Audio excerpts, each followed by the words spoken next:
Hi guys, my name is Trinh and today I am here to do a book review and discussion for City of Ashes by Cassandra Clare. If you don't know, I am rereading all of Cassandra Clare's books, which is very exciting and very stressful, honestly. This is my second time reading this book, so you know, I already know what happened basically, and I love this book so much. And for the synopsis, there's not much I can tell you just because I think it is best to just read this book after you read City of Bones. But then of course this book is very important to me because this is the book that got me into reading like 5 years ago. So basically I read City of Bones for the first time at the beginning of 2013, and I bought City of Ashes and I didn't read it until like July of 2013. So when I went back to Vietnam for summer vacation, I brought this book with me. I finished this book in 4 days and I needed City of Glass. Of course, in Vietnam, the bookstores don't have City of Glass, so I had to wait for like 2 or 3 weeks to come back into the States, and then I bought City of Glass, City of Fallen Angels, basically all of Cassandra Clare's books, and I read all of them within like 2 weeks, 2 or 3 weeks. So, you know, this book has a huge impact on me 5 years ago. So this is a book that I love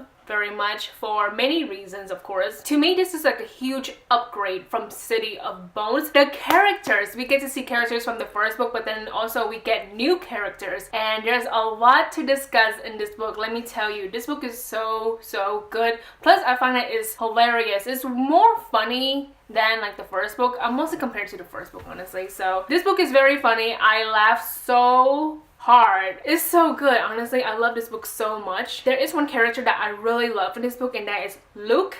And I know that many people don't really care about him, but I love Luke so much. I think he's really great. Like when I finished this book, I was just like, I love Luke so much. I think he's a really great character. So of course I give this book 5 out of 5 stars. If you don't know, I also participated in the City of Ashes live show on Emma Book's channel, so I'll link it down below for you to watch it, and it was so much fun. The live show was yesterday. I'm filming this on February 24th, so the live show was on my birthday, and of course it's City of Ashes, so like this book means so much to me. So it was like a dream come true discussing it with Emma and then the other co-hosts, Agnes, Sophie, and Lindsay. So it was so much fun. So I have the video linked down below for you to watch. Basically that's my review. I love this book so much, mostly because it has a huge impact on my life, but I think like the content is also really good. So if you have not read this book, leave now, come back after you have read City of Ashes. And if you're like very skeptical, just read City of Ashes after you read City of Bones. I guarantee you it is a huge upgrade and you will want to continue with this series.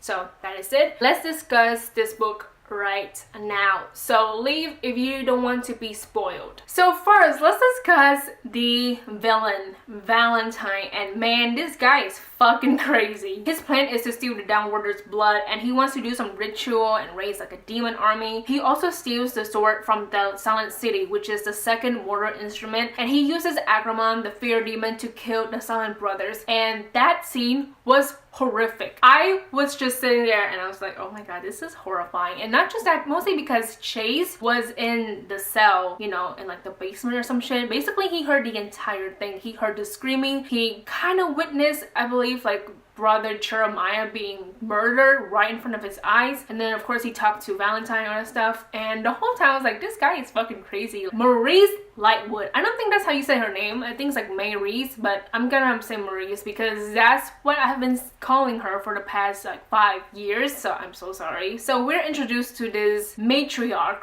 of the Lightwoods. She thinks Jace has known that he's Valentine's son for a long time, so she doesn't believe him when he says that no, that's not true, I just found out like last week. She kicks him out of the institute for that reason alone, and damn, that's just a shitty move, honestly, mostly because he's a child. He's what, 16? You're just going to kick him out like that?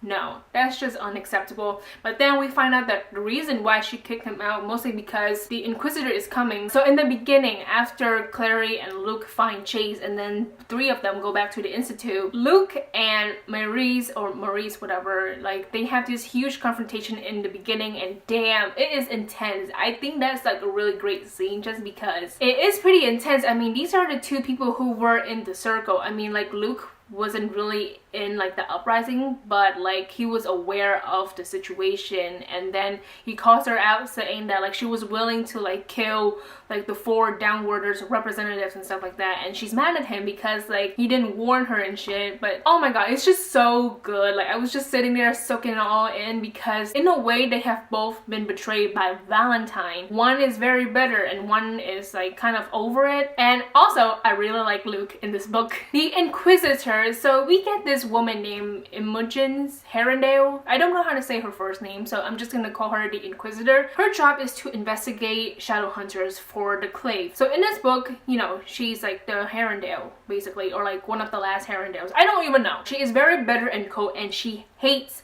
Valentine and Chase just because Chase is like Valentine's son. And then let's quickly talk about Clary and Simon. So in the live show on Emma's channel, we kind of briefly, well not briefly, we talk a lot about Clary and Simon. In the live show I mentioned that like, yeah, like their relationship isn't that good, honestly. It's kind of awkward at some point, just because in the beginning Clary and Simon kiss and then they're immediately a couple. I find it so funny because it's just one kiss, and then Simon is like, yeah, Clary's my girlfriend. This is my girlfriend. I'm like, really? After one kiss, you're gonna call her your girlfriend like that? I mean, like, they haven't even sat down and talked this through, like, wondering if they should be a couple and stuff like that. I find it really silly how he's like, yeah, this is my girlfriend, after just one kiss. So Maya, we have a new character named Maya Roberts. She is a werewolf, and she has been bitten by a wolf by her ex-boyfriend, what's his name? Jordan. I was supposed to say Jason. Turns out Jordan was controlling and possessive, and of course he bit Maya, and then she turned into a werewolf. So she is part of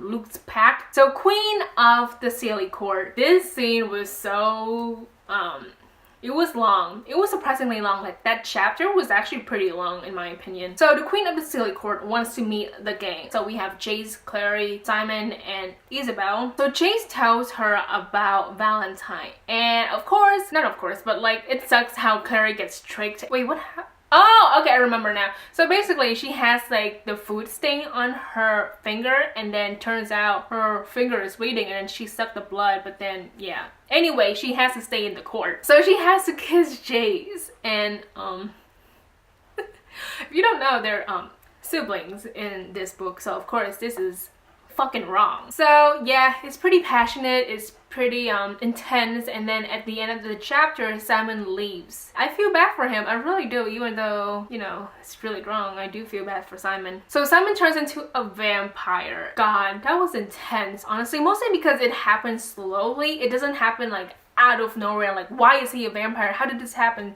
Because if you don't remember, in City of Bones, Simon bit Raphael. He drank some of Raphael's blood, and then he turns into a vampire. So the scene where he's climbing out of the ground, basically he's like a newborn vampire and he needs blood, and Clary, she's so damn dumb. Like, people tell her to stay away from Simon, like, dear God, he's a vampire, don't come near him because he might kill you. She just ignored them, runs to him, and then of course Simon attacks her, and it's really scary, it's very traumatic. Then of course she's fine, you know, but then she starts crying and all this stuff. I do feel bad, but at the same time, like, girl, listen to other people when they say that you are in danger. So Magnus and Malik, basically, I love them so much. Sorry, I kind of burped. They are totally hooking up. I was like shipping it so hard. I was like, this is so obvious, but of course the gang doesn't really know. And then in the middle of the book, it's been revealed that they're dating. Basically, Chase knows about it. I love Malik so much, honestly, I don't care. Clary has the power to draw powerful runes or create new ones. So she creates this fearless rune. She put it on, well no, Chase put it on Alec to test it out, you know, if it will work. So the scene where Alec is about to confess to his parents that he's dating Magnus, a warlock, it was so fucking funny. I was laughing so hard. I forgot about this scene. It was so funny because after that we find out that the rune does work. So the Inquisitor knows that Jace went to see Valentine and she's been tracking him. So she's planning to trade Chase for the mortal instruments. After hearing that plan, I was just like, sweetie, that's not gonna work. Like, that's a horrible plan, honestly. So of course her plan backfired when Valentine says, no, I don't care about Chase, you can kill him. Yeah. Oh yeah, she's planning to kill him too. What the fuck? Anyway, she is genuinely shocked that Valentine is willing to sacrifice Chase for like the mortar instruments and stuff like that. So yeah, she's very hurt about it, or like very shocked about that. And then I love when Maurice was like, bitch, if you don't get your shit together, we're gonna need backups for this battle. So Chase, he escapes this prison thing that the Inquisitor put around him. He escaped by jumping 30 feet off the fucking ground. If you haven't read City of Glass, then you don't know, so I'm so sorry. But that is a huge thing because that's not normal. So Valentine captures Maya and Simon for this ritual thing because he needs blood from the werewolf and then the vampire. Let's quickly talk about the Inquisitor's family. This is like one of my favorite parts just because this is something that's very important that will be played.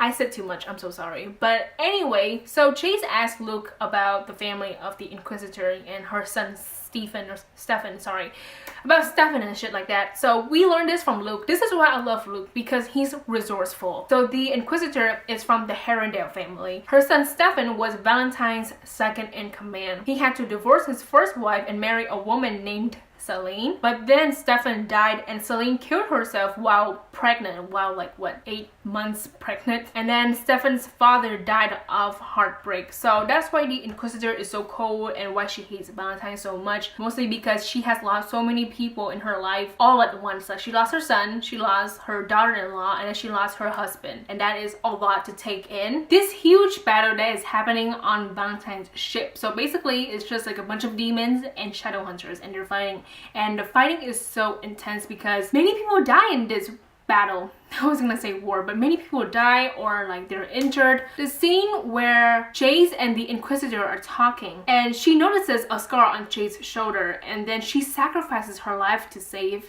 him. That is a big deal, and I was just sitting there like, oh yeah, I forgot about the scene. Mostly because I don't remember the Inquisitor dying that quick, I guess. I don't know, maybe it's just me, but like my memory sucks at this point. So Chase kills the Agramon demon and then Simon is still alive, thank God, and then Chase let Simon drink his blood. So at the end, Clary draws a rune, this weird rune that she creates. It basically destroys the entire boat. Everything is falling apart and it sinks, and then she's in the water, but then like the fairies save her and stuff. The ending was so traumatic, mostly because the sun is about to rise and then like Simon is about to die because Simon is a vampire. He cannot be out in the sunlight. And of course this thing was really heartbreaking, and you know, I was crying. I know what's gonna happen and I was fucking crying. But then of course Simon is fine, he doesn't get burned. Turns out he's, you know, like a daylighter basically, so he can just like walk around in the sunlight at this point. So at the end, Simon breaks up with Clary, and I was really shocked, mostly because I don't remember him breaking up with her. I know that they're gonna break up at the end of City of Ashes, I just don't remember who breaks up with who.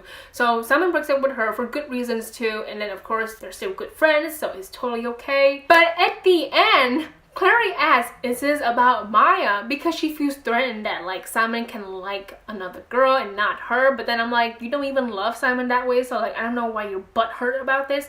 And here's another thing that I want to talk about, Clary's insecurity. So in the first book, Clary is very insecure about her appearance and she always makes like harsh remarks about Isabel's appearance. And like I said, in City of Bones, there's like a paragraph where Clary says that she wants to dump food on Isabel's head. So in City of Ashes on page 274, Clary finally realizes that she's being very petty and that she like hates girls based on their appearance. But here's the good thing, she calls herself out. She's like, oh, this is why I don't have any female friends, because I keep thinking about these things. So like she basically was like, why isn't Maya like big and hairy? Because you know, she's a werewolf. So I am very glad that she has called herself out on that, because that is very toxic. It's not good for you to shit on other females just to make yourself feel better. I love Luke and Clary's relationship very much. I think it's really wonderful, and I love that Luke is like a really great father figure for Clary. But then also the conversation at the end between Luke and Clary about Jocelyn and how Luke loves her and stuff, and he has sacrificed a lot for Jocelyn, and I love that conversation very much. I think that is very important. Luke is such a great guy, I love him so much, and I love how Clary is very supportive of him like wanting to be in a relationship with her mom. And then at the end we find out that the woman Madeline, I believe, she knows how to reverse the spell that Jocelyn put on herself, because Jocelyn drinks this potion that put her in a coma, so it's like a self-induced coma, and Madeline knows what to do. We left on a cliffhanger basically, so I am very excited to read City of Glass. So that is it for my book review and discussion for City of Ashes. I hope you guys enjoyed that. It's been so fun reading this book, so I cannot wait to read the third book and like all of Cassandra Clare's books, honestly, because there's like a lot. There's a lot of books. So I'm very excited to read all of them this year. Of course, this is like a year-long readathon that Emma is doing, so I'm very excited to participate in that, of course. So that is it for today's video. I hope you guys enjoyed it. Thank you for watching. Please like and subscribe for more videos, and I will see you guys later. Goodbye!